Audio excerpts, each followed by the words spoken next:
Ladies and gentlemen, thank you so much for your patience. Our next speaker is Sri Dharmakirti. He works at the UN as the CEO of the Blue-Green Economy Finance Facility. He is championing the transition of Sri Lanka's fossil fuel economy into a green circular economy aligned to these 17 Sustainable Development Goals, which you can ask him about. Previously, Chris was chairman of the National Ocean Affairs Committee, where he submitted Sri Lanka's continental shelf margin claim for the Bay of Bengal to the UN Commission on the limits on the continental shelf. If this claim is approved, Sri Lanka will expand its nautical mile exclusive economic zone from 200 to up to 800 nautical miles, gaining sovereign ownership of seabed minerals, fossil fuels, and other non-living resources valued at over $1 trillion. Prior to joining the public service and international civil service, Chris was a venture capital fund manager with Intel Capital, SoftBank, and Pacific Century Cyberworks, where he managed a $6.5 billion technology fund. He was an early dot-com investor and technology entrepreneur in the 1990s before it became cool. His association with Clarke is directly related to the launch of a second-hand satellite in 1990. He's going to share that experience with us today. Talking about the launch of AsiaSat-1 and Star TV, which was his brainchild when he was the creative group head at DBB Needham in Hong Kong. He's also an environmental activist, an artist, a filmmaker, a painter, a writer, and a weekend organic farmer. Everyone, Chris Dharmakirti.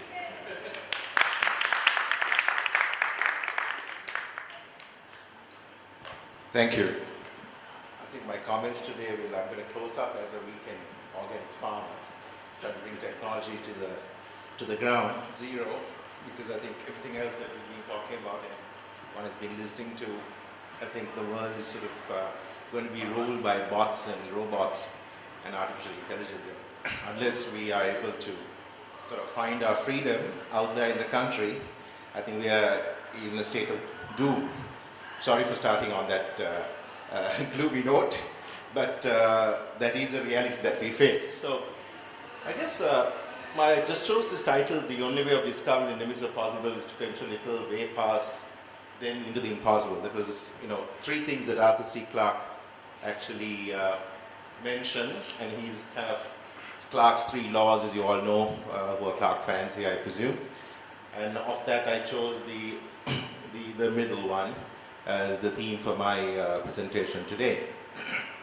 Now, I remember playing table tennis down at Otters as a kid and seeing Dr. Clarke come there occasionally and try to beat us and game the boys, I guess.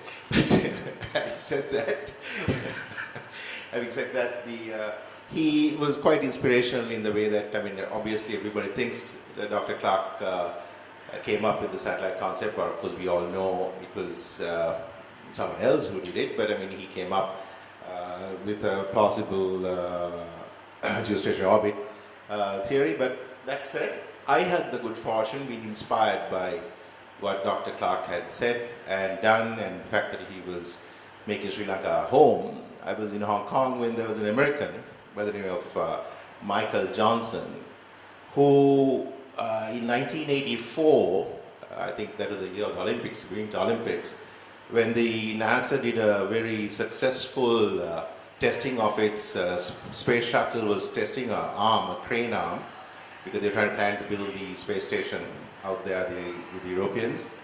And they had to take payloads from Earth and unload it and then bring back payloads from space back to Earth. So there were two satellites, I think it was a Palapa satellite and a Vesta 6, that effectively didn't quite get into perfect orbit at the time. And so it was in misorbit, and consequently either it had to be moved and put into the junk orbit, but then they decided to bring it back to Earth. So this was, I think it was astronaut Gardner who did the first untethered spacewalk. That was another historic first that they did it. And they managed to retrieve that C-band satellite, which was the Vesta 6, and brought it back to Earth. So that was, and then if you see the guy, he actually held a for sale sign. So Michael Johnson, who is a black American but looks like an American Jew, he saw this on television and he kind of bells went in his head because he's an African American and he felt that Africa needed telecommunications. So he figured, shit, I'll go buy this satellite. I mean, it's coming back, it's a second-hand satellite. Few things wrong with it, which is why it didn't get into perfect orbit. Maybe we can get Hughes to fix it. So Michael had this crazy idea that he's going to buy the satellite. So, of course, he didn't have the money to do it, but he put a bid, and I think he bought it for $1 from Hughes on the promise that he'll find the money to fix it. Right. So the first time, nobody ever buys second-hand satellites and put them up in orbit, but Michael came up with that idea, and then he came looking for money to Hong Kong. That's where I met him. And then when he heard that I was from Sri Lanka and Arthur C. Clarke, etc., so we actually placed a call to Dr. Clarke and spoke to him. The great idea to put this thing up on Africa. Of course, to put a satellite up in Africa or anywhere, you need an orbital slot, a sovereign orbital slot. So Michael said, oh, Sri Lanka must be having a couple of sovereign orbital slots. Every country has a sovereign orbital slot. Shall we talk to Dr. Clarke and get him to canvas for this bird to be retrofitted? So we have basically a second-hand satellite back up on a Sri Lankan sovereign orbital slot. That was the connection at the time, and of course we did make some inquiries, and I think the Telecommunication Regulatory Commission was not even established. It was the Sri Lanka Telecom as an organization that was doing the international gateway, so there were really no perspective on how this should be regulated, who can do it, etc. So the conversations went nowhere really, and finally I think the conversations moved to get the Chinese to sort of give a slot, because the Chinese were interested in getting this satellite. So the man who funded the entire thing was a guy who owned the Panama Canal, a guy called Li Ka-shing, who was one of the richest Chinese conglomerates, owns Hutchison, Whampoa, Hutch Telephony Company, and a whole bunch of other. He's in the top 5, I think, in terms of the Forbes list.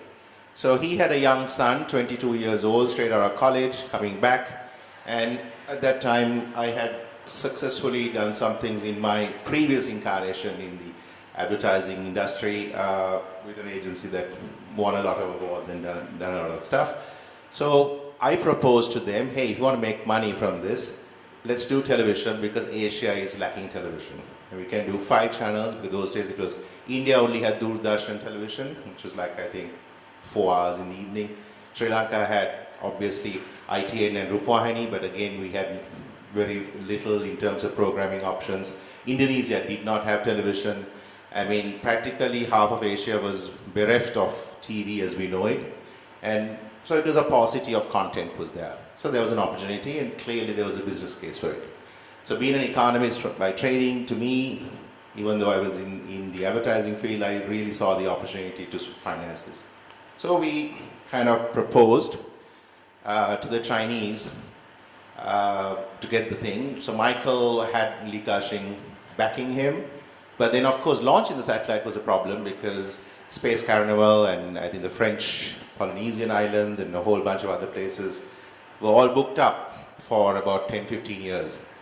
So he had no choice but to go to the Chinese and ask them to launch it. But of course Chinese have never ever launched any rocket into orbit perfectly. Every time they tried to launch anything, it went into misorbit and crashed. So now there was a problem, right? You're now buying a second-hand satellite, trying to fix it, giving it to an inexperienced launch pad, and we never got anything into orbit, and I mean, it's like crazy, right? So insurance companies wanted something like, I think, $100 million to insure this launch. So they decided, because they were on a shoestring, and I don't think Case Lee wanted to spend too much money, so he said, screw the insurance. Let's do this without insurance, because you pay more money on insurance. So I think without insurance, so then we kind of figured out, why didn't the Chinese actually not have the ability to launch anything into orbit? And that is because the Americans were blocking the missile guidance technology. Because to get a rocket up into a perfect geostationary position, you must self-correct it and get there. That is what is an embargoed military technology called missile guidance technology. So being in the advertising and the film, I used to shoot TV commercials for my agency at the time as well. So we used to use a thing called Harry, which was a auto-correcting color correction machine where I can just take your shirt, if it's black color, and let's say that logo of the polo player is gold, I want to turn that into green, and you're moving the frame, I must actually track that image right across the screen.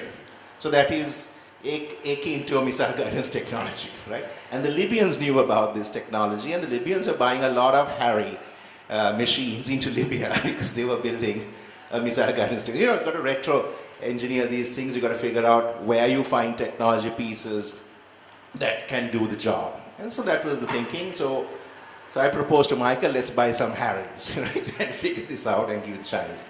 Of course, Michael was a much bigger thinker than that, and he knew, I think, Cyrus Vance from Jimmy Carter's days. And so he told Cyrus Vance, hey, this is a great opportunity to put a bird over China. Let the Chinese think it's their bird, but we can spy on them. Right? So effectively, I think George Bush Sr., who was CIA director and former ambassador to China, basically cleared the way, and somehow this embargoed missile guidance technology was given to the Chinese by the Americans first. Right? And this rocket, which is actually the image of the rocket, the actual launch, took this second-hand bird, which is called AsiaSat-1 by Hutch Vision, which is the company that was formed, and fluke chance, it went into perfect orbit. Right? So suddenly, we had now a rocket that took, for the first time, a second-hand satellite, placed it in orbit, and had a footprint of 42 countries. I mean, that was the footprint of the satellite. Of course, it was C-band satellite. And as you know, those who know satellites, C-band and Ku-band. Ku-band are the small dishes we all now fix to watch dialogue TV. C-band, in a big dish, right? So now what are we going to do with this? We're going to do a content proposition of launching Star TV. So and at that time, CNN was the only news company that was doing global television. So we went and spoke to BBC, told BBC, you have global radio, but you're not on television globally. Let's do global television. So we made BBC global television. That was one channel proposition that we developed. Then we went on to bring in Prime Sports. It was pre-ESPN days. And of course, the big thing that we did was bring MTV. Right. Now, the reason I'm giving you this perspective is that if you want to do technology, you've got to have a business model attached to it, right? And if you have a crazy idea, you better find a crazy man to fund it. So that's what we did. But of course, putting the satellite up there, backing the satellite, KSLE was willing to do that. But when it came to launching a satellite television station that was going to do cable TV across Asia, 42 countries, parts of Africa, parts of Australia, parts of Russia, and then of course the entire Asian Pacific continent, including India, which was still a closed economy. Although the Berlin Wall had come down in '89, India was still aligned to the Russians for 30 years, a closed market. So our proposition was, India was the biggest market to target. Let's make a business case for India. Right? And India just had Doordarshan. Of course, now getting the money to back content, because you can have a satellite, this is 24 transponders, and you can put a channel, 2 channels on a transponder if you wanted to. If you had digital television, which we didn't have at the time, which is analog, we could have done more channels. But the fact is, you need money to do content, and it was going to cost us $200 million to do that. So putting the satellite up was one, now putting up a digital or analog television station was another. And KSD said, this is crazy. All these governments are going to ban you. Singapore has already said, we're not going to allow you to broadcast into Singapore. People are very conscious about content. Censorship rules are very strict. You're going to be pervasive or invasive, and you're going to change the culture of people. This is what technology does. And 1984, George Orwellian concept has already been made its rounds with Apple Computer's launch of Apple Computers. Everyone understood the Orwellian concept, which we are now living in. So consequently, governments were very averse to the idea. So what can we do? No money now to do this. Governments are reluctant. Of course, no laws, gray area. And then, of course, no financier was willing to put money. So usually you go to insurance companies like AIG and so forth. They're the guys with the money. Of course, they said, hey, you're trying to do India, what, cable TV, 100 million homes? You're crazy. India's only managed to wire up 1.5% of the homes. That's with government writ. What makes you think that you can wire up India with cable television? What makes you think, even if you wire it up, that you can collect the money from the Indians, right? So it was non-go. But I remember calling Dr. Clarke, and so he was very curious as to what progress we were making. And I said, Dr. Clarke, we have this situation. So he said, they have black money there, right? So we went and met Chottarajan, the thug in Mumbai, right? And told Chottarajan, how would you like to be a media entrepreneur, right? You can collect the money. So actually, Murali, who became subsequently the trade minister in South India, and I kind of met the lot, right? And we kind of told them, we'll give you a dish, a big dish, we'll give you the signal, we'll give you the content, don't cut it, don't censor it, you show it, you collect $1 from every home, and you keep it. We don't want any of your money. Really? Acha, how you make money, brother? Right? I said, leave it to us, we'll figure that one out. Right? So our strategy was that we will wire up 100 million homes, or close to it, and then we'll sell it to 3 megalomaniacs in the world. Right? So there was Rupert Murdoch, Robert Maxwell, and Pearson PLC. 3 guys who were trying to conquer the world with television and whatnot, media empires. So what we did was, from the very first day, we used to put in the trade press, London, New York, Canada, Australia, we used to run trade press articles about Star TV rolls out Mumbai, ties up with Hathaway, ties up with Taiwan, etc. So we kind of seeded their appetite for this concept, and actually successfully got MTV. And then, of course, we opened the Indian economy up as a consequence. And I remember in my early days in advertising here at JWT, all the brand managers at Unilever, which was my account, never worried about selling their shampoo or their soaps or their detergents, nothing. Because whatever excess stock they had, they drove it up to VVT, Velvature, probably gave it to Suse, I think, he was a smuggler. And the thing was carried to South India, and India lapped it up. India bought every bit of soap that came from Unilever, because it was a closed economy. It was like going to Russia and selling your Levi's jeans, big market, right? Same thing in India for personal products. So we knew that there was a big market for Western brands and good products, because India was kind of schlocky. So that was what it was. And then we managed to get 50 advertising brands to put $2 million each, and we raised $100 million. The first advertiser warrant, that was the innovative financing that we did for this channel, and then Richard's father matched it with another 100, so we had 200. So we launched Star TV, and with that, Star went off, and of course the Vestar 6 satellite, which was C-band, you need a large antenna like that on the left-hand side, and then you have the KU band satellites, which were subsequently the other satellites, which were the other ones, smaller. And effectively, we had a situation where the channel got 100 million homes in 18 months. We had over 10,000 new media entrepreneurs created in India. We had a whole new set of, I remember Subhash Chandra, we funded him with some money to start ZTV. And then we had a whole bunch of other new media companies starting, and it created a whole new economy, right? It created a cable franchise, content, equipment, one-way amplifiers, you name it, set-top boxes, created a whole economy. And Murdoch bought the Gulia and bought it for $960 million. Richard's father and Richard made $760 million profit. I got 2 tickets to Bali. But the point is, it was great. It was a good ride, coming up with concepts. Somebody's willing to back it. Michael Johnson was even crazier than me. So we were the 2 black guys who kind of did this. But anyway, that was the association with thanks to Dr. Arthur C. Clarke, bless your soul. That was one Clarke-inspired venture. Second one is, I remember Dr. Clarke saying, you have all sort of Fountains of Paradise, you must have read it, and the stairway to space, then the space elevator concepts. And this has always been a curiosity for me as to why it was so, and it is because the low gravity point that Sri Lanka's zone has, and I'll come to that. And as you know, Sri Lanka, along with India, Australia, Antarctica, and Africa, Madagascar, we were all part of a super Pangea, or the Gondwana land continent. And something happened. We don't know what happened, but I have a theory which I will expand. Something happened, and this supercontinent broke up into pieces.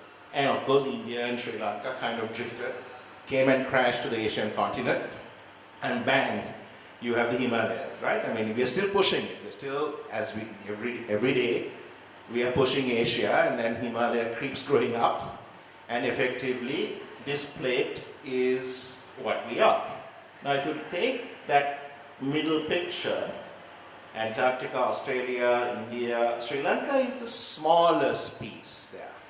Everything else is large chunks. So now if I were to take a rock and throw at that window right now, it'll probably, point of impact would be the point at which it will be the smallest piece. Everything else will be larger shards, right? I'm sure you can go home, find an old broken window pane and throw a stone at it, and you will see how everything will break. So it is kind of similar. That's the theory, of course. My few friends, we have this theory that something from outer space came in and lodged itself at great force, which kind of created this. Of course, there are various other theories as to why the supercontinent broke, but that's the theory, right? Now, where does this fit in with Clarke? So, if you think about it, this is the Bay of Bengal. That's the 90s East Ridge. There's 85 East Ridge. And there's the Mount Afanisi, Mount Nikutin, somewhere there it's buried.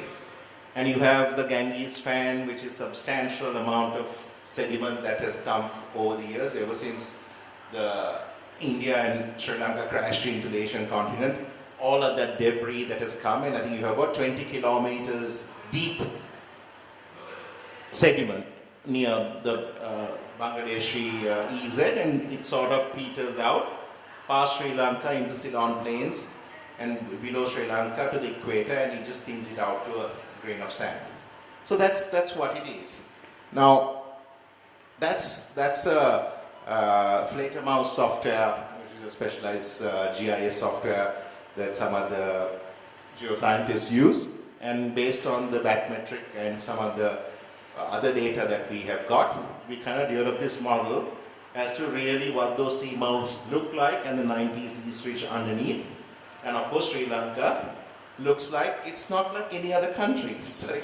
So it stands up like a like a Sigiriya rock fortress, straight up, right?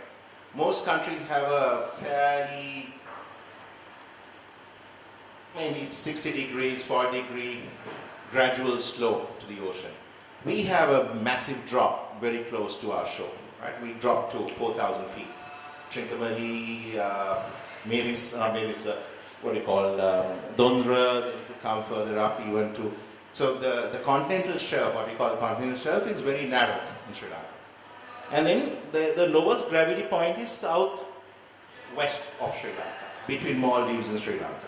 And if you look at this next map, you will see that's the geoid without the water. If that's a gravity map, the bottom picture. So if you take the ocean water out, that dark blue spot, that's where Sri Lanka is, and that's the lowest gravity, right? Highest gravity, of course, is close to the Indonesian islands, but the lowest gravity is here. Now, why is there lowest gravity? I spoke to Professor Tantrigoda at Sri Lanka University. He's the physicist and one of the gravity experts in the country. He said, Chris, there could be a lot of salt, right? That's one theory, right? Or it could be something else. As to what it is, we do not know. Now, that's what inspired, I think, Dr. Arthur C. Clarke, because since Sri Lanka has the lowest gravity, that this would be the best place to do a space elevator, right? So this kind of got me further interested to look into that, and I was fortunate enough to get introduced to Dr. Christopher Pinto, Melinda Morogoda's father, who actually was one of the architects of the Law of the Sea conference in coming up with the UNCLOS convention. And if you look at those orange areas, those are the extended continental shelves that countries could actually claim. Right? So I figured getting involved in this process will give me an insight into the gravity law, because you have to do seismic surveys, bathymetric surveys, and you can kind of feed that. So I was lucky as things happened. Sri Lanka had to put a claim, and the government had dropped the ball several times, and we were nearly going to miss the UN deadline, so I had the opportunity to actually work on this, and with a group of scientists led by Dr. Vijayananda, who is my hero in this country, who was actually a geoscientist. He did his PhD on the Bay of Bengal sediments. So he actually came up with a plausible area for Sri Lanka to claim, because under UNCLOS, Sri Lanka can claim up to 1 kilometer of sediment thickness. Now, just imagine the vast ocean, or take this room, if someone were to tell you, try to figure out how you can run a seismic survey in this room, and let's assume each inch of seismic survey cost you 100,000 US dollars a day to do it, and you can only do, let's say, 1 inch a day, and you're supposed to do this whole room to figure out where exactly is a 1 kilometer depth in this room. It's not easy to figure that out. So he went to Lamont Doherty, he went to Scripps Institute, he went all over the world and got data, and he actually came up with a plausible thing. And actually we did this survey in 2007, September, October, and we found the 1 kilometer sediment along with the gravity low, right? So we know where the gravity low point is, and we got this done, and then effectively because of that, we have now put a claim to for that area. So the EZ, which is the black line around Sri Lanka, that's 200 nautical miles, and we have now extended further south, and you can see like an island next to Arthur C. Clarke's picture there. That's Affinity Mount Nickerton. We think it's full of cobalt. We haven't figured it out yet, right? But certainly this particular seabed has a substantial amount of resources running into trillions of dollars, and certainly has got materials in the material sciences field that there's tons of work to be done by researchers and for companies to exploit. So, no, New Garcia is further south of the equator, right? This is just, sorry? Thorium is actually on the left-hand side near Kalutara, where the Kaluganga falls off. That's where the monazite deposit is, and that's coming from Beruala, Panadura, that side. I hope nobody touches it. It should be kept there in reserve till the Chinese figure out the new thorium reactor design. I think 2035 they'll come with that technology. So let's just wait till that happens. Just keep it in reserve. I know some guys who try to export it to Singapore as sand, right? But clearly, I mean, the reactor designs are maturing, and Americans goofed it because of Nixon, as you know, in 1972. But I had the fortune to go to Las Almas laboratory and actually met with some of the scientists who worked on it, and actually have some of the papers. And so, but Sri Lanka has to get their act together. But yeah, let's just wait. Let somebody else do the research for the moment, right? We can't quite afford it, but we can get involved with it. But we'll come to that, right? So effectively, that's the claim. Now, this is why I gone to space and I come to the ocean. I purposely chose to present this way, simply because everybody thinks space is the frontier that we need to research. Actually, it's the deep ocean that we need to research. That's where we need to be as innovative. Like astronauts, we need aquanauts, right?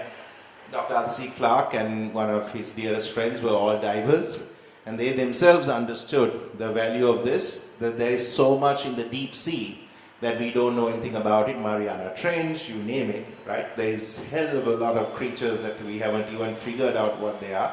We have tectonic plates that are cracking. There's a triple junction south of Sri Lanka, and there are some winds, and as you know, 2004 tsunami happened because of subduction zone in the Sumatra plate, and you know, plates are breaking. There's a new plate forming, so there's a substantial amount of research and seismic activity that we need to monitor and figure out where that is going to go. So what are the obvious like you asked about thorium, one of the very obvious ones. Of course, there is gas hydrates substantially. Now, being an environmentalist, I'm going to come to this later as to whether we need to pursue fossil fuels, but it's important for us to understand what are the threats that this country will face based on the assets that we have, which we know very little about, but everybody else knows hell of a lot. There was an Australian High Commissioner here, Dr. Greg French. He pretended that he didn't know anything about Sri Lanka's mineral resources, but he was a geoscientist, minerals specialist from Australia, comes to Sri Lanka, and he pretends he does not know that we have monazite, that we have ilmenite, nothing, right? So people play dumb because Sri Lankan politicians over the years have been exporting some of the most valuable resources we have as a commodity, and we have not exploited its true potential. I'll come to that question. So here's one reason why people are interested. The other reason, which the marine scientists, ocean scientists should, if there's any in this room, should consider, is the marine biology, the biotechnology opportunities in basically scoping out what is there in the coral reefs that we have, but most of it is unfortunately dying off because of coral bleaching, global warming, plus of course coastal pollution coming from land source points. So these are the issues that we have. Now, in that ocean research, of course, the value, being an economist, I can tell you it's a substantial economy that we can create. And once there is money, you can get research and development funds to develop, whether it is developing like what was done by the director for the film Avatar, James Cameron, who built his own submarines and submersible equipment. I think it's about time Sri Lanka, I know you guys are trying to build a supercar here, but I wish somebody is building a submarine to go traverse the different canyons that Sri Lanka has right around our coast, and we have some fantastic submarine canyons, which is why the Indians and the Americans and the Chinese now are very interested in Sri Lanka, is because they can hide their entire nuclear sub-fleet in the canyons around Sri Lanka and nobody can actually get to it. Maybe we should invest in some nuclear subs and we'll have our deterrence theory with India. But anyway, that's another discussion. So here we go. We have the global asset base on the oceans, which we need to be thinking about substantially. And what we have, this is our future. I mean, our landmass, 27 times our landmass, we're going to be owning soon. The claim that we submitted on the 8th of May 2009 is now being evaluated by the UN Scientific Panel CLCS, and we are in the last stretch of getting it confirmed. So once we get it confirmed, then we'll own all of the Bay of Bengal all the way to Bangladesh. Of course, we won't own it alone. We have to share overlapping area with India, Bangladesh and Myanmar. India is trying their level best through some of their catchers in Sri Lanka to get our foolish foreign ministry mandarins to draw a line and give the northern part to India, but we are fighting it. So hopefully we'll prevail. But that said, this is the resource. And I think it's important for youngsters here in the room who are obviously into technology and the future to understand that whilst we can talk about, and I'll touch on, because you asked me to, on the future trends, etc., but we need to know what is it that we have in our island and around our oceans and where we need to focus our research on. I mean, we need to think about the materials we have, resources we have, and the gaps in the knowledge that we have. Otherwise, being focused elsewhere in the world doesn't do any good for this country's future, so we need to think about it. Right? Now, why are we having the gas hydrates being eyed? Why are we having India looking to grab the northern part of the Bay of Bengal? I said it's 20-kilometer thick sediment thickness, highest amount of, it's probably the largest untapped hydrocarbon basin in the world.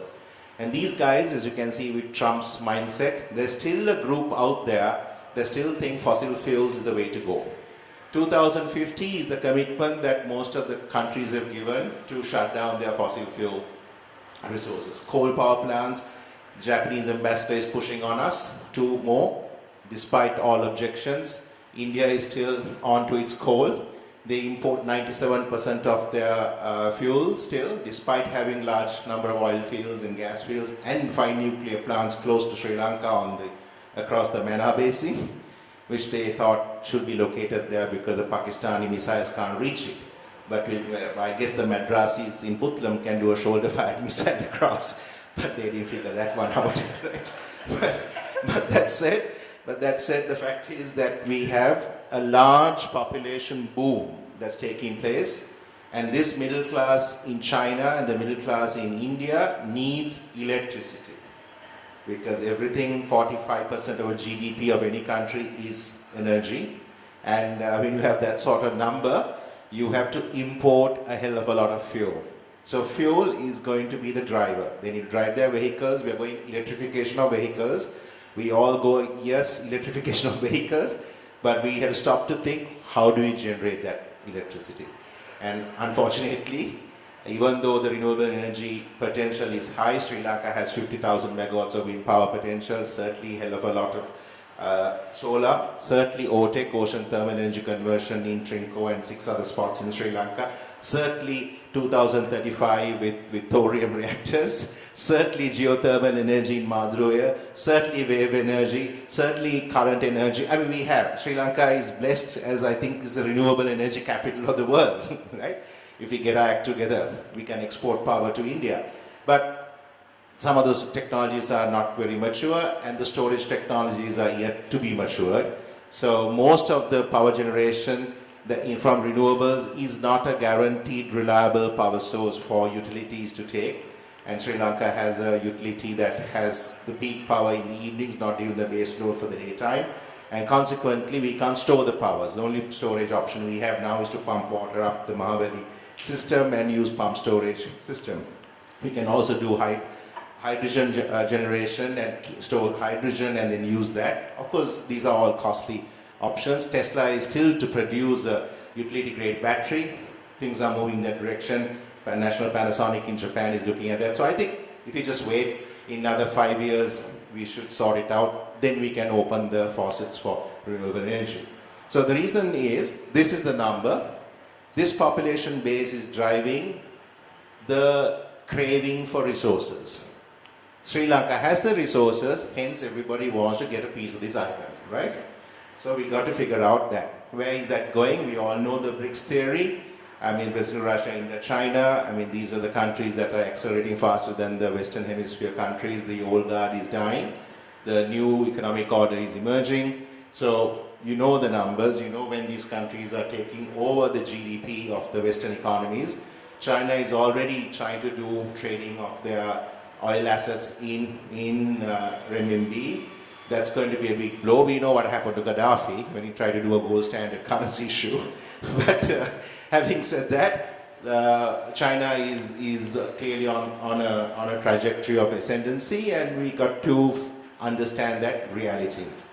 So, in that situation, pollution levels are high, right?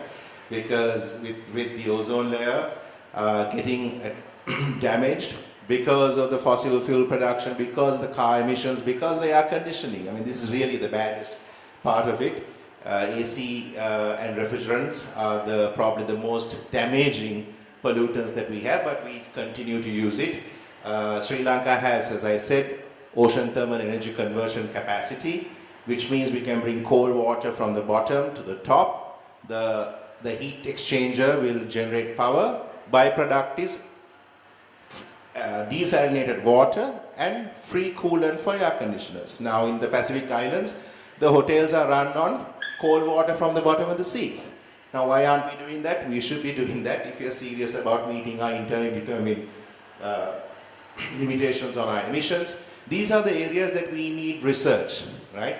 Supercar is fine, I might tell my good friend, but let's look at something like this. And supercars can come when we have got a fossil fuel engine, internal combustion engine that can actually burn 75% of its energy potential and not waste the 75. Right now we only use 20% of the energy potential of fuel, diesel maybe 23%. So why are we burning or wasting 75% of it unharnessed energy? So actually fossil fuel should be kept till we come up with a better combustion engine, and we got to look at some other methodologies to do things. So, biotechnology. Now with diseases and everything else, what's taking place? We're getting diseases, we're getting super diseases. Of course, we know there's a culling process going on as well, because the population is considered to be too much, unbearable, that we need about 10 planets in the world to support the unsatiated demand of the population. So people like Bill Gates and others are supporting the premature deaths or the plagues, and there are serious people who think on those lines. So we need to think about this. Sri Lanka has the highest biodiversity, rainforest, capacity to build medicines. So this is again an area of fantastic opportunities for research and development. So coming to the request that was made by my good friend as to whether I can then sort of give some projections going forward. I guess we live in a polarized world. We have a very low trust. We don't trust our governments. It's the case everywhere in the world. We don't trust institutions anymore. It's a low trust environment. Our expectations for transparency is high. Blockchain, thank God, is enabling that in a different context, but I think that's the direction where you have chain of custody and you have transparently able to see things where they are. So expectations of the millennials particularly is very high in there. And of course the rise of the aspirationalist. I mean, this is the new group that is sort of driving global demand of, like, I'm doing impact investments. I'm a venture capitalist. I now work with UNEP to try and build a green economy, and we're looking at developing and encouraging entrepreneurs to do purpose companies.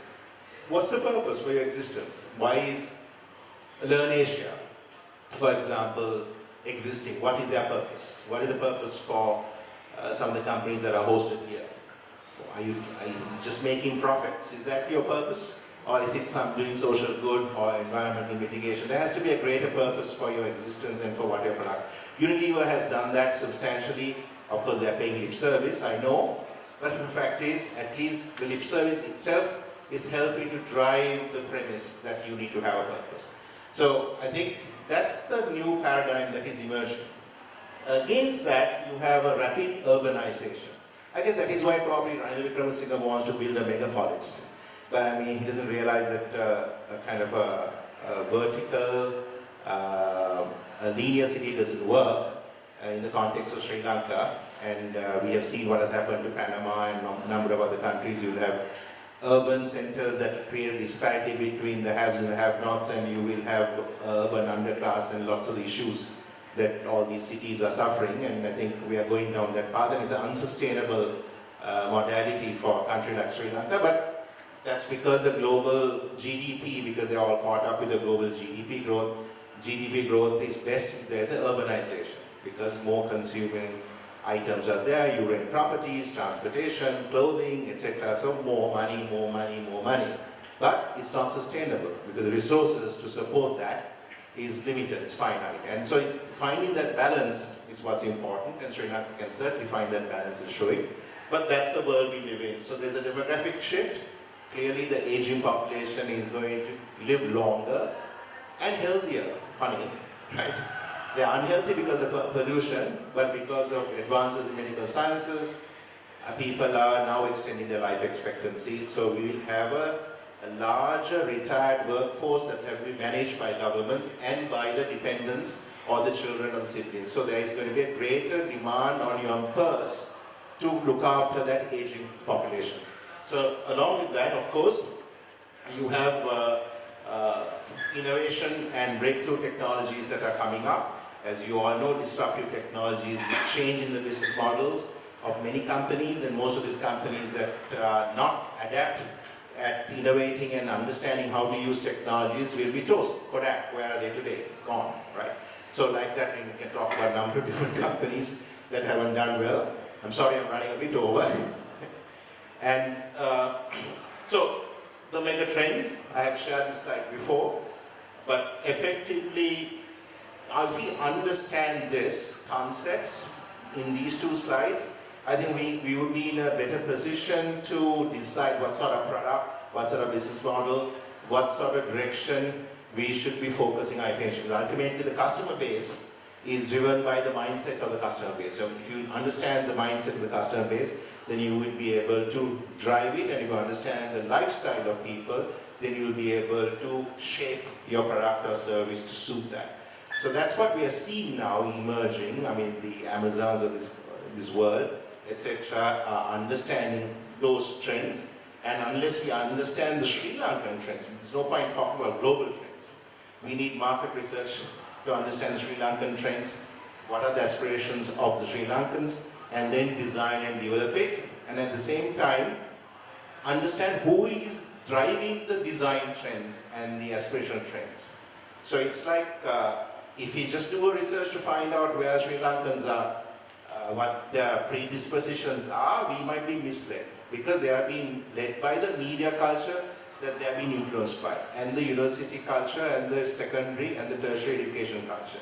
Now, if you start to change the inputs that we give them, and who are their mentors, and who are the people who influence them, and what sort of content is driving that influence, then I think we will shape a different outcome. So the content is key here. I mean, this is where we are lacking. We are living in a vacuum. We do not know exactly. We are just following Singapore model, Hong Kong model. We are just aping things without actually looking inward, taking a deep breath to see what is right for us. So in a sense, I'm very happy that Sri Lanka has not developed as fast as they have, because if we developed, we would have screwed this country up in style. I'm glad that we are underdeveloped. We still have something saved. I must thank Prabhakaran for saving the forest in Mullaitivu, and also the oceans in the Bay of Bengal, and the Kaveri Basin, and the Mannar Basin. Of course, the Indians are now completely destroying it, but that's another story. But the fact is, we have saved it for at least the younger generation, who are much more educated, more with it, and more aware to figure out a strategy better than our generation ever did. So I think our generation should just pack up, close shop, move out, and hand over the country to a younger generation below 40, because we just don't get it. So if you look at the US presidents, whether it is JFK, whether it is George Bush Jr., whether it is Bill Gates, whether it is in Britain, or for that matter now in France, younger prime ministers, younger presidents, younger cabinets, even JR's cabinet that succeeded in turning the economy around 1977 were in their late 20s, early 30s, some 40s, with the dynamic ones. So that's that generational gap that we need. And with that, because of that generational gap, we have a prime minister still stuck in the 1980s development paradigm, somebody else stuck in another development paradigm. So we have a gap, right? So unless we change the thinking, I don't think, it doesn't matter what your political affiliations are, but we must recognize the issue that is facing us, and that is a gap in thinking, right? So now, age of robotics. We think we're going to bring 3,000 factories to Hambantota. Do you think it's going to be run by people? I doubt it, right? I think it's going to be run automation, robotics. Nobody can run factories with people anymore, right? You can't be competitive. So let's focus our attention on being able to be in the supply chain to develop, so get on with the expertise we need to service this type of technologies that are going to be equipped in the new manufacturing world. And that's where it is going to be. So it's going to be knowledge economy, but knowledge with engineering expertise and techniques. And that's why it's going to be software programming plus actual physical components. 3D printing, we all know where that is going. It's going to be commonplace. Everybody's going to be having it. But where is the opportunity? We can't produce 3D printers cheap. China will churn it out like rabbits. But we can produce the software. We can come up with innovative software programs. We can think about how we can actually help people to download design templates that they can print and do. So we've got to focus on what we need to do, how we want to do it, and the expertise we need, and where we have a competitive advantage. No point playing in the areas that we don't have a competitive advantage. So coming back to that demographic mix of our neighbor, India. India is a market. Like it or not, as much as I have my reservations about Indian domination of Sri Lanka, we can also, because we know they are also a WTO signatory, they can't continuously block us by sending the biscuits to a port in the East Coast when you're trying to distribute it in the West Coast. I mean, they do these indirect trade barriers like that to block Sri Lankan exports to India. We are a small country, so there's only one port, so they get through. But I know a couple of countries in Sri Lanka that have suffered because of that. But in time to come, we need to target these guys. We need to understand what this market is about, and we've got to figure out a strategy to get there. Their markets is something that will take over. So I think, again, it doesn't have to be all of India, it could be a state of India, where each state is over 70, 80 million people, so it's a large market for us to go. I've seen already China building the green cities. This is happening. I mean, urbanization, as I said, is a major move in those countries, and the plant ecology and the plant maintenance, there's a whole side on horticulture that nobody is tapped. Right. So the urban plant management economy is huge, because the plant die-off will be very high because of the urban pollution levels, and there's a whole opportunity for any Sri Lankan company to go globally and service that, if you have the expertise to do that. Singapore is doing it in their tree management plan quite well, right? They do that. So this is a huge new untapped business opportunity for Sri Lankans who are interested in that horticulture space. Transport sector, of course, I think hybrids and electrics are just a short-term thing. It's going to be autonomous vehicles, and where that is going to go, you know where the Elon Musk's Hyperloop is now getting a lot of traction even in China and so forth, and that's where it's going to move. There is going to be some other technologies that are now being developed out in Germany too. So public transportation is going to change the way we see it, and that's the infrastructure that we build. They're building highways to Kandy, they're building highways to Jaffna. I don't think they're factoring in the change in the automobile industry, that it's going, the fossil fuel vehicles are all going to be out. Even the electric vehicles that are drivable will be out. So we need a completely new redesign of it. And unfortunately, that thinking is still quite poor in this country. We know Dubai just announced to do their flying taxis, but don't laugh at this, because this is an area, there is a substantial amount of players putting money. I've been an ex-venture capital fund manager from Silicon Valley.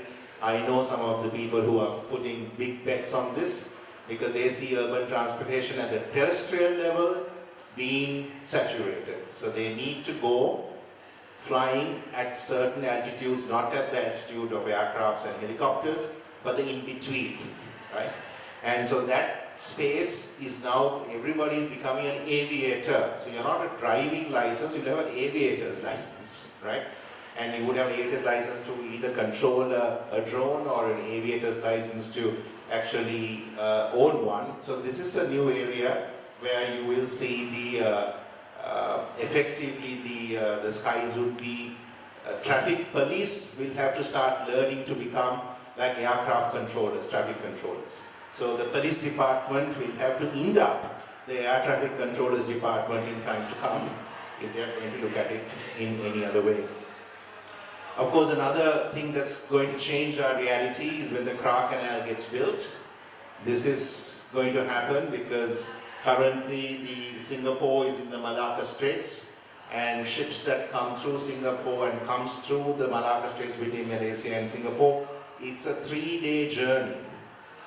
Whereas the Clarke Canal, once it's built, which I know the Chinese will do it, then they're going to save 3 days of energy operating those vessels. That's a huge saving for the number of vessels that go. So when that happens, what's going to happen? Do you think Hambantota is going to flourish? Maybe, but somebody else is going to also step in. India is going to come in with the Andamans. So let's keep our eye, let's look at what's going to happen in the Andaman Islands, because there's 2 ports there potentially, and I think we need to look at making investments into Andamans Sri Lankans, we are not far thinking enough to get ourselves entrenched in the position that we need to be, but Andaman Island is going to be big, and of course Hambantota. So clearly there's an opportunity there. That's another trend. So if you're looking at technological trends, I'm kind of giving you the kind of trends that are non-technological as well, because you need to be aware where things are going to move. Of course, cryptocurrencies, right?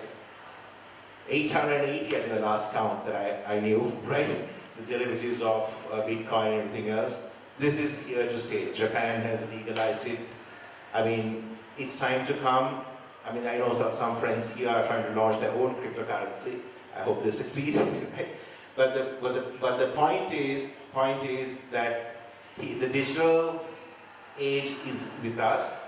How this will pan out and how central banks can control that will go its hype. I remember the same hype happening in 2000, 2001 with the dot-com industry.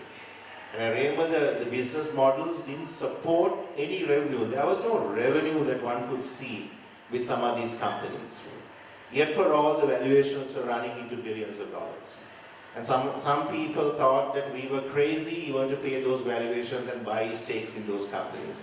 But today those companies have matured and they have built the revenue models. And the money is growing and growing and growing. So it's uncharted waters. You can't quite see where the money is going to come from, but it's going to be there. And clearly, there's some very interesting media stories the Singapore government is now putting in terms of transferable diseases by touching banknotes. They have got genome sequencing done, and they are now testing different banknotes and what are the different types of diseases that you can catch by catching banknotes. So you can see how the mindset is being prepped for digital currencies to be introduced by Singapore. I saw it last week when I was there, but aha, I know where these guys are going with this. Right? So, Internet of Things, I mean, we know devices are billions, right? There'll be more devices accessing the internet and doing stuff with the internet than us human beings. It's already happening. This is where the big data conversation you are having. I mean, clearly, Sri Lanka is still not at all connected in that way because we haven't really worked out our standards or protocols in Sri Lanka, but certainly the rest of the world and all the consumer goods manufacturers, whether it's Koreans or Taiwanese, Chinese, Japanese, and the Americans, and of course the Germans and the Dutch, these guys are making it all enabled, and devices are going to be talking. Some years back I had the privilege of working with DARPA, the American military research agency that licenses their technologies when it comes to a public domain status, and we took a mesh technology to do a mesh telephone network. And there are so many technologies that are emerging today that it's unbelievable what you can do with it. And you just have to have a creative mind, a good tech guy, sit down, brainstorm, figure it out, go for it. There's plenty of money out there. I'm now wearing my VC hat and giving my comment here, but point is, Dr. Clarke was able to do things by writing books and getting income and pushing his ideas out. You guys can push similarly ideas out by writing. I mean, you can go to some other crowdsourcing fundraising sites in the world, and you can raise money and come up with innovation and ideas, because that's what Dr. Clarke wanted us to do, and we should be doing that. So please stay in touch with the bot traffic reports. Of course, with this comes another whole side, which is the hacking side of things and the security aspect of it. And we know, in terms of social media, this is a slide that I shared some moons ago at another conference. The numbers have changed significantly from this slide to now, right? But this is like about, it's a bit dated, but it's not too dated. But the fact is that gives you indication of the trend lines of where the users are and where those users are going to be. And clearly, as I said, the bots are going to be the ones who are going to run it. And then of course we all know what these numbers are in terms of how much time people spend on each of these sites and what they do, etc. All of that data mining information is changing the way consumer devices are also being designed and developed, and the content that is driving the access to those sites and the devices that are being used. So understanding where that is very, very important. And if you think about this, telephone took 70 years to reach 100 million users, right? I mean, that's how long it took. But look at Candy Crush, less than a year, right? I mean, I can say Star TV took us 18 months to get 100 million homes, right? But just imagine, right? So this is fast, instant karma, right? You think of something, it's good, you position it right, viral, boom, right? And do you have the carrying capacity to support it? That's the question, right? So when you design something, there's no point buying some software from India and retrofitting and doing a taxi service here that can only handle 10,000 users at any given time. I mean, you need to have the capacity to scale. So scaling is going to be very important, and understanding scaling and the capacity to support that, and then the systems, whether you'll crash the entire system down. So all of those things need to be thought through. So this is, you've got to start thinking very big, because very quickly, if you have a good, very successful application, it's going to go like crackers, right? Of course, global warming. This is the trend that we are now living. You guys, just last week, thank God I was not in the country, but I know you had a storm in Colombo, quite bad. We know we had now substantial amount of storms in the United States of America. Everyone else is experiencing this. So understanding the threat of climate change and where things are impacting, and the biotechnology flows, the ocean acidification aspects, the atmospheric issues, all of these impact points have to be understood, and for a good reason, because we are seeing the decline of marine species, we are seeing the decline of land-based biodiversity species, and all of this is going to be negatively impacting on us, our health, and where we are going to be in the future. So I think it's important to understand where the threats are coming from, and as much as you have hackers and the online bots doing their thing, there is this real physical threat that we are facing. And in that physical threat, we have our food source being threatened. Oceans, I mean, basically once the protein source of fish goes away and your land sources of food also dries up, we're going to be in a very difficult position. And I can warn you, this is the latest satellite picture Clarke did from me about 2 weeks ago. They pulled up some data. I mean, they took a 2012. This is the soil loss in Sri Lanka between 2002 and the 2012. If you look at it, you can see the whitish areas is where we are having significant serious degradation of our soil carbon, right? So if you're talking about food security and the country's population is 21 million and we are thinking it's going to go up to 31, how are we going to manage this? This is a serious issue that Sri Lanka is facing, and I don't think it takes 100 years to build 1 inch of soil. I mean, you can launch Candy Crush in less than a year, but you can't build soil like that. It takes time, right?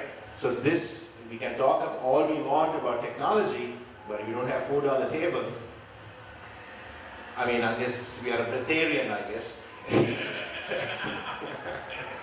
So, climate impact projections, this is done by Professor Punyavardhana and his National RMC Center at Peradilla University. We had a land health is national wealth, the workshop we did at the IPS recently, and in that these numbers came out. Clearly the monsoon in the climatic zones show that the western side, the wet zone is going to get wetter, and the dry zone is going to get drier. This is the reality. So we got to adjust to this new reality for Sri Lanka. These are real figures. There are 43 agroecological zones. They have been doing soil sampling tests and so forth. So effectively we have This is the, that's why we had two, sorry. Does that correlate with the soil loss you showed earlier? Yeah, the soil is fertility for the plants. Monsoon failure or monsoon excess is no direct correlation. Right. That is because we go and cut forests and we put glyphosates and we put pesticides and weedicides and we kill the soil. This is global warming plus our own impacts internally too. Once you have completely taken out your upper watershed catchment area forest, effectively you don't have any groundwater recharging from local climate zones, right? So we can blame global warming, but we got to take responsibility clearly ours, right? So this is the reality, and you can see how gloomy the picture looks. This is on facts. That's what's going to happen, right? We have now had two crop failures. Some farmers are not even being able to do more than 2 or 3 liyatas. They can't do their entire kumburu. It's out, right? And then we see Kalutara district and all, Matugama all the time flood ravaged, infrastructure getting damaged. Government has to pay for that, compensation, rebuilding, productivity loss. Just imagine, this is the new reality for Sri Lanka. Where is the money going to come to do these repairs and responses, disaster management every year? Have they thought about it? I doubt it, right? But having said that, if you think about these numbers, why are these people silent? There are 340,000 people who were affected by the floods in 2016, 630,000, double the number, right? This is the number that was affected by the floods. And then if you think about the droughts, same thing. Numbers are high. You have the drought situation in 2016 and 17. I mean, the numbers are available, the data is there. But we are just sleepwalking through this situation. And this threat is more real than the bot threat for us. Bot threat is real for China, for Russia, for America, because they have large defense resources tied up with technology. Thank God we are not quite a superpower to be worried about those threats. For us, this is the threat. And because India is close to us, and India is generating so much heat on their land because of consumption, vehicles, emissions, plus they have their 5 nuclear power plants in South India. So effectively we have that heat tidal effect also impacting on us. So what does that mean? It's going to be also threatening our ecosystems on the coast. Mangroves actually protect, and other fish spawning grounds. All of that is dying off, and now the Ministry of Primary Industries and regional governments are pushing prawn farms and completely bulldozing the mangroves. So we are just destroying the food security of this country blindly in the name of short-term profits, because they don't understand the implications and the linkages of the natural resources that we need to protect. We have very little and very limited fragile resources, and we are destroying it, and this is something we've got to think about. So the answer, I mean, everybody is good at giving the problem out and blaming, so I thought maybe I should put a slide as to what is a potential answer for this. A potential answer for it is to actually do a pipeline of the rivers in the wet zone that has excess water, and because we have the geomorphological feature of Sri Lanka is the west coast is higher and the east coast is lower. There's a gradual slope. We have a sloping topology in Sri Lanka. So effectively we can, with gravity, we can actually pump the water, and you can do flow generators, you can generate electricity, and then you can recharge. There are 42,000 rainwater harvesting reservoirs in the dry zone that our ancestors built.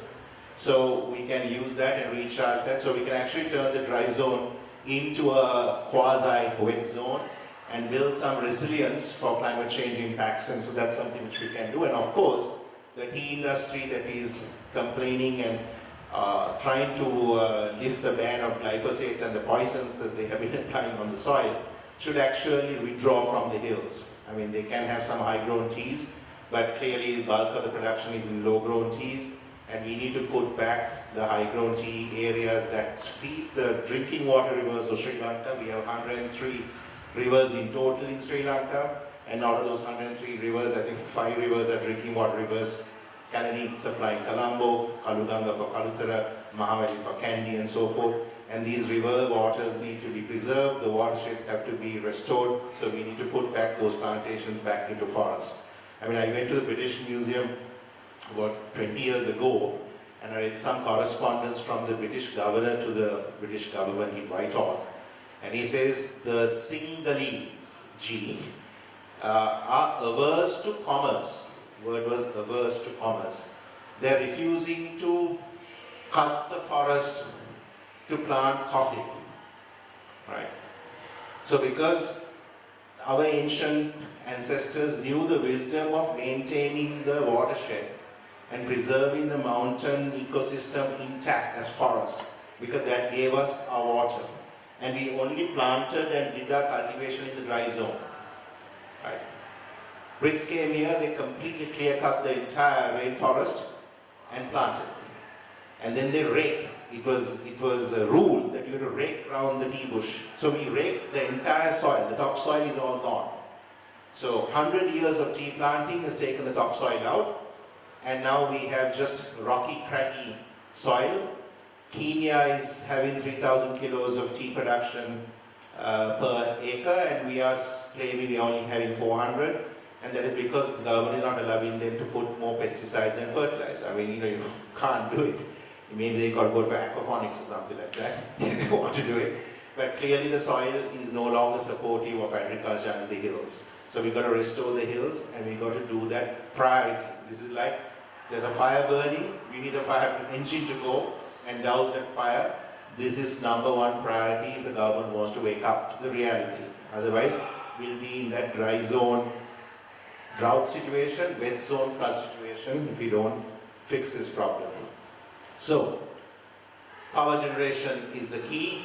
This is the driving fact. I preface my early comments that Sri Lanka is an energy generating island. We have substantial energy generation assets.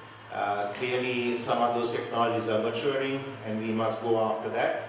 And even though India has those oil mining and gas mining sites close to shore, similarly Sri Lanka also has it right round, but we don't need to go there because we have enough renewable energy to do that.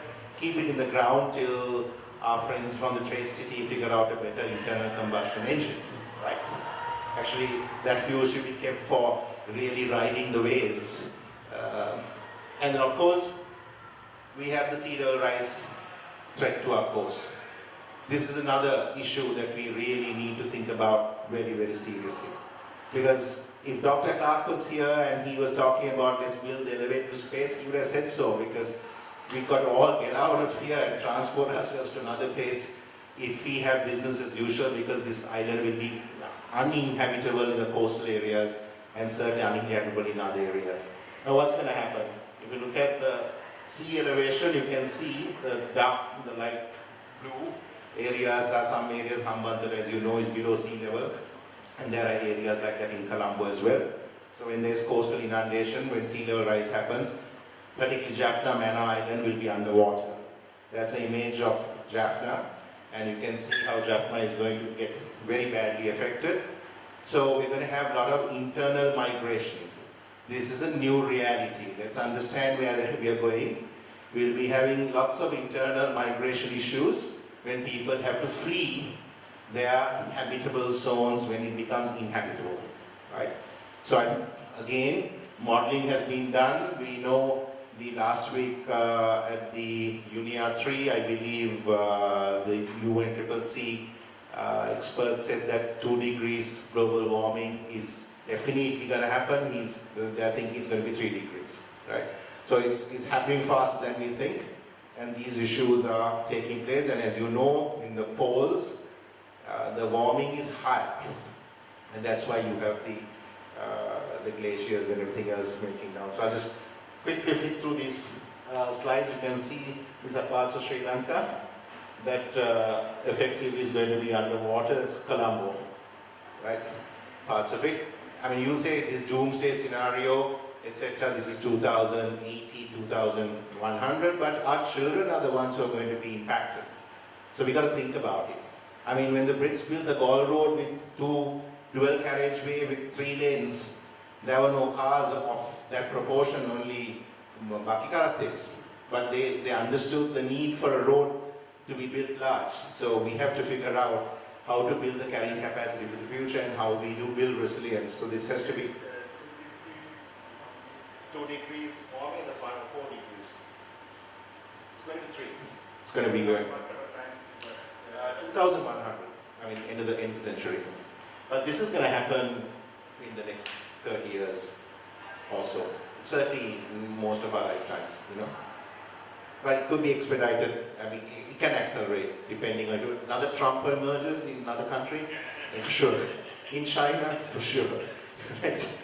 So, I mean, think about the damage that's going to happen and some other areas. So we are building coastal infrastructure, we are building hotels, we are building roads, we are building all kinds of things. We've got to plan for that sea level rise and build it on an elevated platform. So you've got to think about it. We can't do it post. Pre-planning is important. So, and of course, why are we doing it? Why do we need to think about it? We need to think sustainably because of the children and our future generations. And that's the way to think about it. And we really need to think about it in terms of ecosystems. We think about creating an economy that is going to be very protective of the watersheds.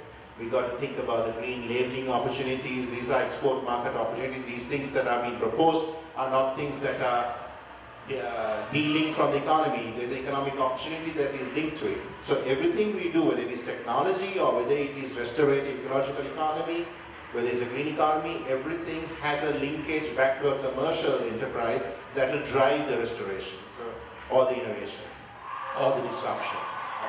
So you got to think it through. You know how Sri Lanka Apparel kind of positioned itself previously against the no-guilt garments with China and Indonesia having prison labor and child labor. We can easily position things quite easily. We know what the port assets are and where that is. I mean, just think about it. Hambantota port sits in the Walaway Basin. 3,000 industries, vessels needing fresh water, factories needing utility water.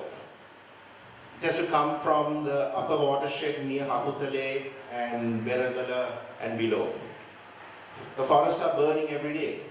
Unless that watershed is protected, there will be no water in Hambantota. Of course, they're doing Umawaya, but that is not for the Hambantota port.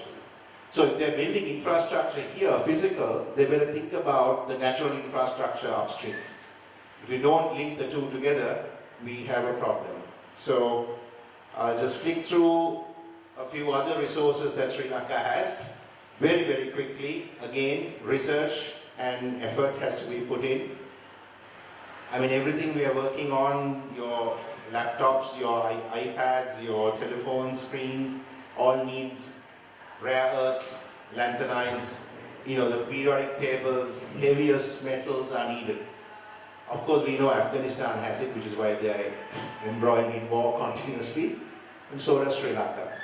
And we are now selling most of the rare earths mixed with the ilmenite that we send from Pulbude for $60 and so forth. It's really sad that we don't quite separate it. We just separate for root tiles, corn and a few things and we send it off. But we don't make an investment of $200 million to separate this properly and keep this as a reserve for Sri Lanka. Right? China is buying it all up and they are not exporting any of what they have. So feldspar, as you know, in your iron, that's how your heat transfer is protected. We have that, but we don't have an iron manufacturer in Sri Lanka. Or we don't have any of the sort of heat-resistant gloves manufacturers in Sri Lanka. Here we have the raw materials. We're exporting it. We're talking that we are technology mines, but we are not putting our minds to develop the technologies or acquire the technologies and improve and refine it to suit our resources that we have. Of course, we know where the ilmenite is. Ilmenite is both on the east coast and the west coast, and inland too, right? But I would not want to go inland because there's a bigger resource inland, and already some 200 odd licenses have been issued by the GSMB for graphite. And if that happens, I think Sri Lanka will be like that Avatar island with holes being dug everywhere and the population, like in Papua New Guinea, being chased out. So I think we better keep some of this in the ground and rather than getting it down. So we have a lot of materials in Sri Lanka. As you can see in all these there is the world mineralogical maps, and it's substantial amount. Titanium inventory is also equally very, very high. From the, and then of course mica we have substantially, and then of course salt, sodium. I mean, that's a huge business, and unfortunately 2 companies are exploiting that at the moment. But then again, to do the salt processing, you need land, and then of course these people go and take the lagoons, and then there are issues. But I mean, if it's done properly, again, there's substantial opportunities for Sri Lanka. So I guess in summing up, I think being a country that is rich in these resources, renewable energy, biotechnology, minerals, rare earths, you name it, plus the low gravity point to go to heaven, right? But we are chasing the almighty GDP, GNP growth metric. That's unsustainable. I think we need to reposition our benchmark reporting to something like the Human Wellbeing Index, something that actually is more holistic and more representative of a sustainable model rather than an unsustainable GDP, GNP mantra. Otherwise, we'll be surrounded by navies. Instead of being surrounded by navies, I think what we need is to explore the oceans and build the research vessels. We should be surrounded by research vessels that are working in collaboration with us, not by navies, and certainly for us not to be a pawn in this global power struggle for the supply chain security, because Sri Lanka is a choke point in the global supply chain, particularly to choke China out of bringing their resources from Africa, which is why we have the US interest and the Indian interest here. So we may need to build our own blue water naval capacity at some point, reluctantly, but we'll have to do it. And I think hopefully we'll be all right. Thank you.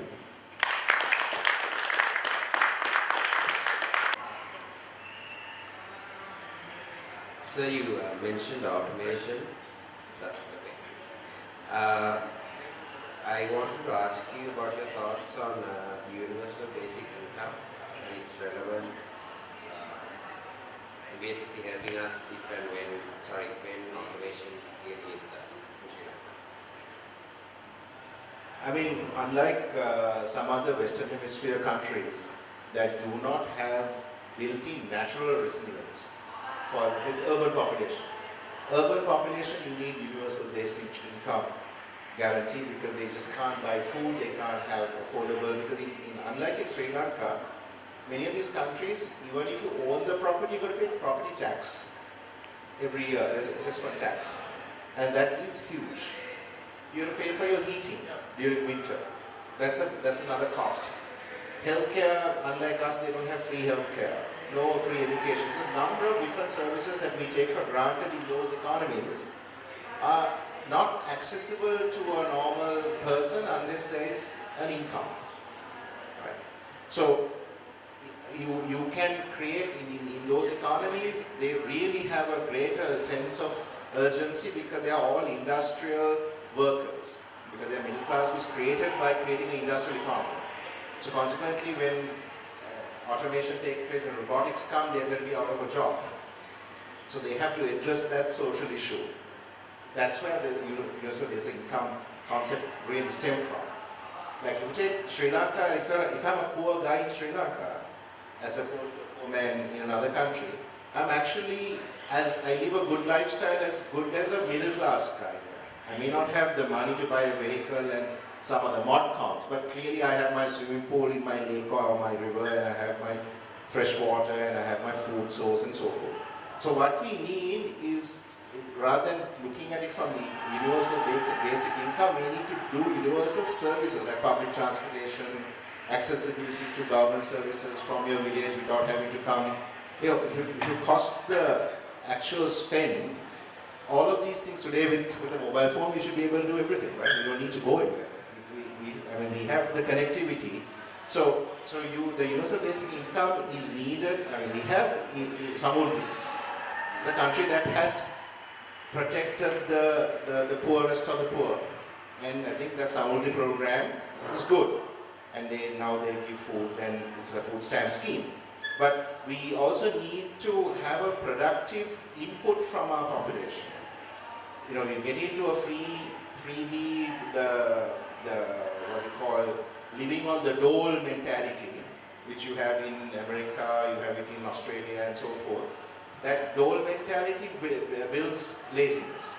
Whereas in Sri Lankan context, and I'm sure even in their context, if they wake up, they'll realize that they have also killed their soil, killed the productivity of their land, and they need to rebuild their soil and rebuild their land. So there's enough money to be made in the restoration of the ecology, what I call the ecological economy, right? And if the ecological economy is developed, there's plenty of jobs for everyone. In fact, there will be not enough people. Even with precision agriculture, robots, drones to do precision planting, watering with sprinkler systems, you name it, you still need people to do that part of the world.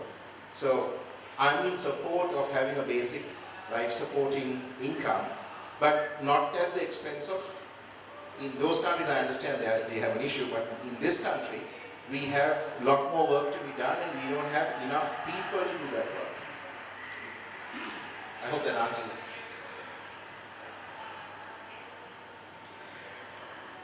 Mr. Dharmakirti, it was an extraordinary talk that you gave. You covered so much ground. I mean, how can anyone even start to comprehend everything and take all these messages home? But I had three things in relation to everything you said in relation to Sri Lanka that I want to ask, three themes. So first is, how do we afford the affordability for Sri Lanka, given our appalling financial situation today? As you know, our current foreign debt is 50 billion US dollars. Our repayment on the debt, on the interest, was 1.8 billion in 2015, 2.4 billion in 2016, and in 2018 it will go to 4 billion. And we will be borrowing to pay the interest on the debt. So this is our situation, which the government does not talk about too much. And then the timing of some of these issues, like our energy issue here, now, they don't talk about it, but we are actually in a point of crisis because mainly of poor management, more than anything else. I mean, the solutions are there, you talk about all the solutions, the technological solutions are there, but how are we going to manage it? How are we going to manage the finance? How are we going to manage, how are the big guys, if you talk to them, I have some very senior people around the world who are talking here to try and help them with energy. They're damn lazy, this government. They say we'll give it to the Indians, or we'll give it to the Japanese. They don't want to think. So, given this hopelessness of our leadership and our financial situation, how do we manage all these wonderful resources? When you said this at the beginning, the reason why we are lazy to think is because we have killed the intelligentsia on 3 occasions. 1971 we killed a whole bunch, before that the Brits killed it in the Vellassa. Then 80s, again we had another killing, and then of course the Tamil intelligence got wiped out by the LTT and then subsequently in the conflict. So we have lost the guttiest, brainiest, imaginative, the real youth who could have led this country. For whatever reason, they ideologically have been misled, but we have killed them, right?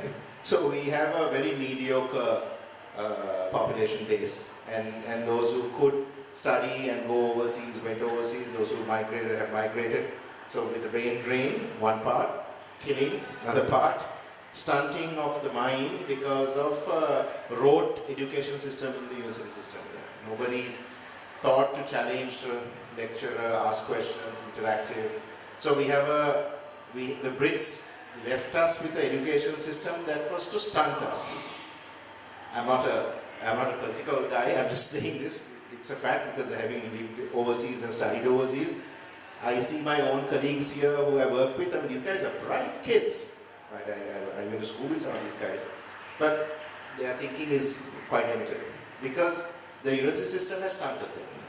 So now that is the reason why people are lazy. They think everything has to be a Japanese, has to come and run it, or Indian has to come and run it. They don't believe that we have the capacity, internal capacity to develop things.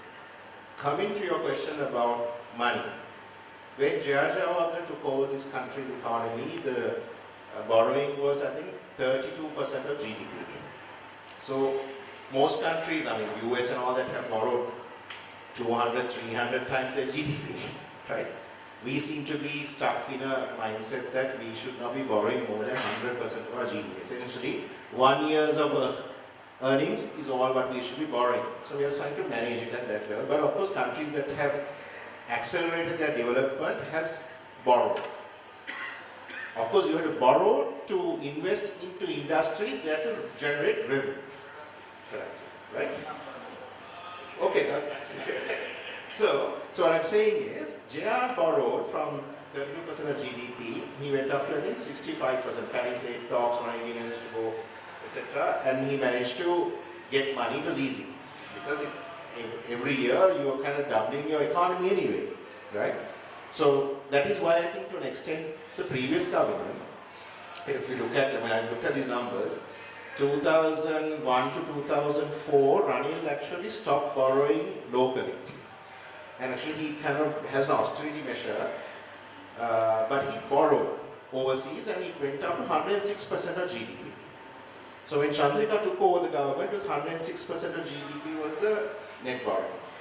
Then the economy grew, of course, post-tsunami and so forth. And during the Rajapaksa regime, the borrowing was 94% of GDP. Now, that doesn't mean that they borrowed less, they borrowed more. But the fact is, the economy had grown. So it was still under 100. But the repayment scheduling, most countries managed to negotiate their repayments. And we have seen Mexico bailout program, Venezuela, etc.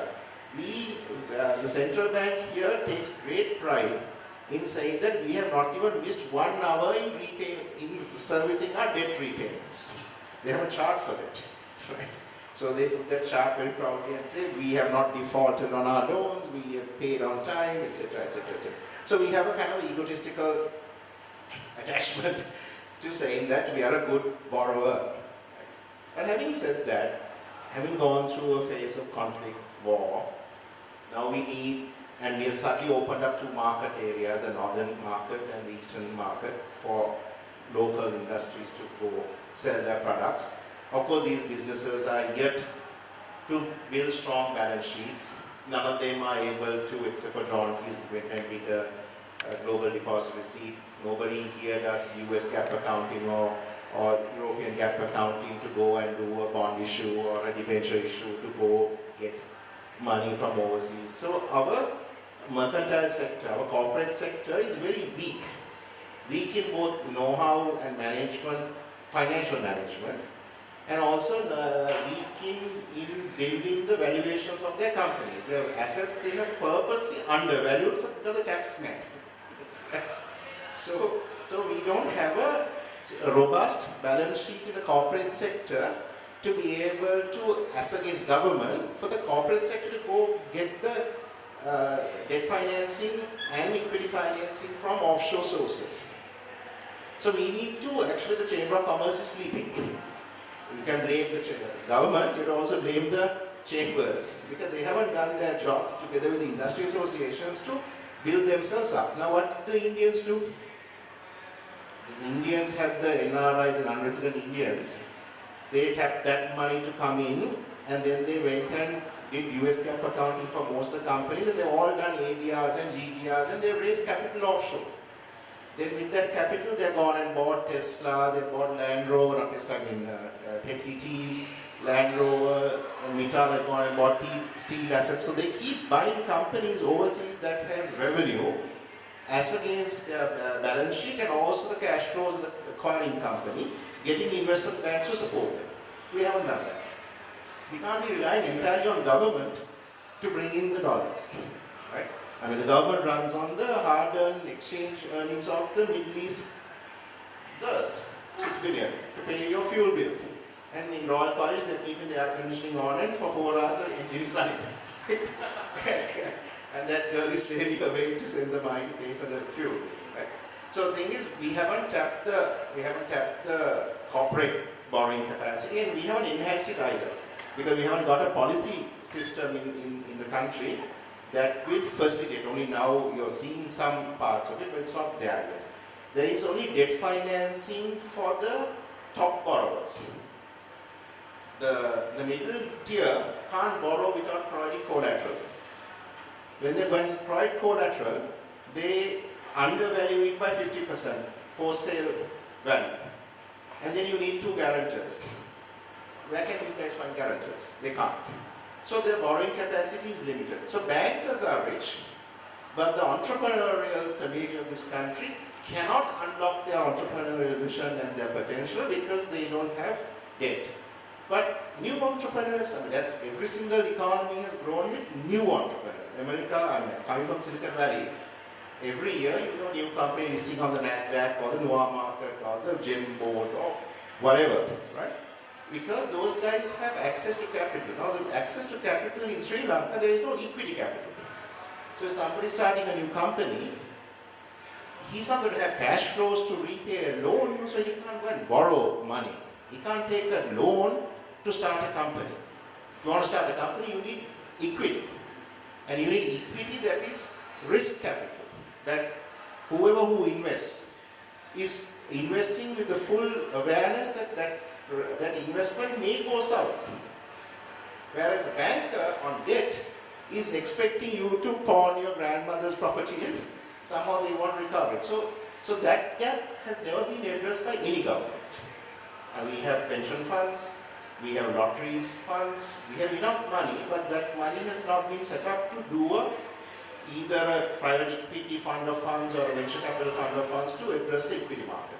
So what I'm trying to say is, this debt servicing can be done if only the government creates an enabling environment, private sector gets their act together, knows how to articulate their needs, and creates the financial tools and the what I call facilities that they need to enable them to grow their business both for export markets, for dollar income, and domestic markets. Then the economy will grow, because ultimately the engine of growth is the private sector. But the private sector is stunted.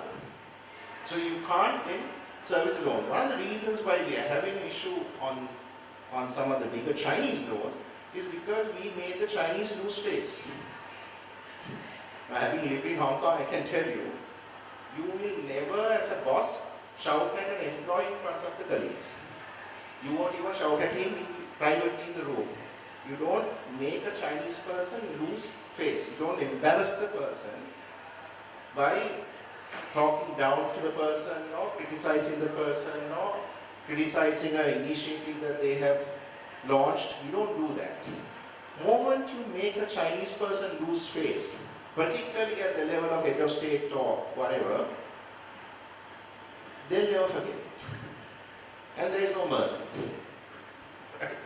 So, I mean, each culture is different. So we must know the cultural nuances of different communities. And I think current government made the mistake of going at the Chinese election campaign, post-election campaign, when Ravi went against the Chinese ambassador, Mangala summoned him to the foreign ministry, and all kinds of things on commercial rates, etc., etc. Chinese president himself came here to do the port city, launch it, and then we were threatening to rescind it. So I think we kind of mismanaged it, because the US never gives any money. I mean, if you take the USAIDs, I mean, they go back to 1952 and they claim they're given so much money, but actually they are not in a, that's not, it's not an economy that operates that way. So for us, relying on some of these countries for concessionary finance is not there. OPIC might give us some guarantees, but there has to be a private sector to take advantage of the OPIC system. And you've got to have American companies here to take advantage of that. So we don't have that window. So our windows are limited in terms of, and China happens to be the largest owner of American sovereign debt. Similarly, globally, the global powers understand that's where the money is, and we should also understand that. But I think we goofed. So now we are paying the price of the Chinese saying, no concessions, pay my money. That's the reality. But of course we can renegotiate repayments, it's not a problem. But I don't think we have even attempted to renegotiate repayments. You can reschedule. And if you're a businessman, you can reschedule your loans. No, you can reschedule. What I'm trying to say is, you have to reschedule it. Right? Not borrow. Reschedule it. You borrow because you get emission fee for the borrowing. Right? I want to make just a comment. The gravity of the world changes between 978 and 983. The map that you showed there is a differential map. You basically remove the ellipsoid and the height effect and see what the residuals are. The residuals have an amplitude of 0.05, and therefore, Sri Lanka being the lowest point is true, but it is it's an accentuated thing. On the reality, making a statement that we are the lowest point is actually wrong. It's the lowest point from the model. Yes. And therefore, it is not the lowest point. It is the lowest point from a smooth model. But I'm just making the reference to Fountains of Paradise. That's a mistake that a lot of people do make and take it as the lowest point. And there are people who are talking about aliens coming from space because of the lowest point. But none of those people understand that you see a residual that you're doing, which has an amplitude of 0.05 compared to about 6 units or 5 units at least because of the Okay, I'm going to try and table questions for later because we are running ridiculously behind. But I just want to say, for people who are engineers here in the room, who are in the under 40 club, of which I'm still barely a member, I think you found a person that you want to talk to if you're interested in making drone submarines that can use for prospecting resources, since you might need trillions of dollars to make up for the messes the government's creating for us. So, Chris, thank you very much. We really appreciate your time. You guys want a 10-minute break or a 15-minute break? Five? Okay. All right, 5-minute break. Ambitious.